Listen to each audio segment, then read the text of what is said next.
college.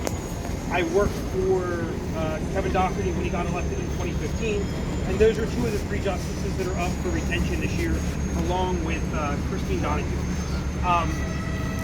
When we have, as Lauren said, such terrible overreach go to the federal level, these state courts are so important. And everybody's heard about the conservative movement and the Republican Party's long-term plan to take over state legislatures and to take over SCOTUS. But they've also had a decades-long campaign to take over our state-level courts. And we've had a Democratic majority on the Supreme Court here in Pennsylvania for the last 10 years. And that is what is at stake, because for anybody who doesn't know, every 10 years, like after they're initially elected, judges have to run for retention. Well, normally, the Supreme Court justices, when they run, they're at the top of the ballot. But for retention, they're at the bottom of the ballot. And in a municipal year like this, where you have a lot of local candidates on, they're probably on the back of the ballot at the very bottom. So we have to raise awareness, because the Republicans are putting together an effort to vote no on retention. And that would be an extraordinary thing. In the history of Pennsylvania, only one Supreme Court justice has ever not been retained. So we need to stand up, because they are coming for, and there is a somewhat famous Republican operative named Scott Presler, who is registering Republicans across the state. There are billionaires putting money into this on their side, and Defend Our Courts was formed to fight all of that. So we are a grassroots organization. We are grassroots funded. In a few short months, we've raised over $1 million, and that is online from small dollar donors. Our average contribution size is about $24.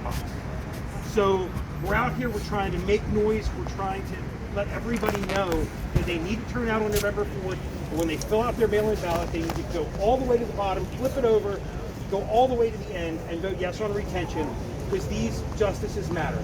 When it comes to voting rights, when it comes to fair districts, when it comes to the right to choose, they will be the deciders. And if we lose this court, it could be dark days here in Pennsylvania, and we all know that Pennsylvania is the quintessential swing state. So if we lose Pennsylvania, we could lose the country for a very long time. So thank you to everybody for coming out. With that, I am going to give it over to Ed. I want to thank everyone for coming out. I'm Ed Harkins. I'm a former Boilermaker political director from Local 13. And one of the things that I've come out very strongly for retention is that our labor rights are going to be under attack if we cannot get yes on retention for Justice Wecht, Justice Donahue, and Justice Doherty. And as well, we also have a couple of other Superior and Commonwealth Court justices running for retention, and also to run for office. And with that said, look, it's highly important that everyone goes and does like Joe says, and that is to go to the bottom of a ballot, or to even turn over your ballot and make sure to say yes on retention on every judge up for election this year. And with that, I want to turn everything over to Rue Landale, City Council member from Philadelphia. Yeah, Rue. Thank you, everybody. Well, I got one answer to the question for you. We know who brought the rain. We know it was Justice Amy Coney Barrett who brought the rain, who's bringing the rain, but she's bringing the bad decisions.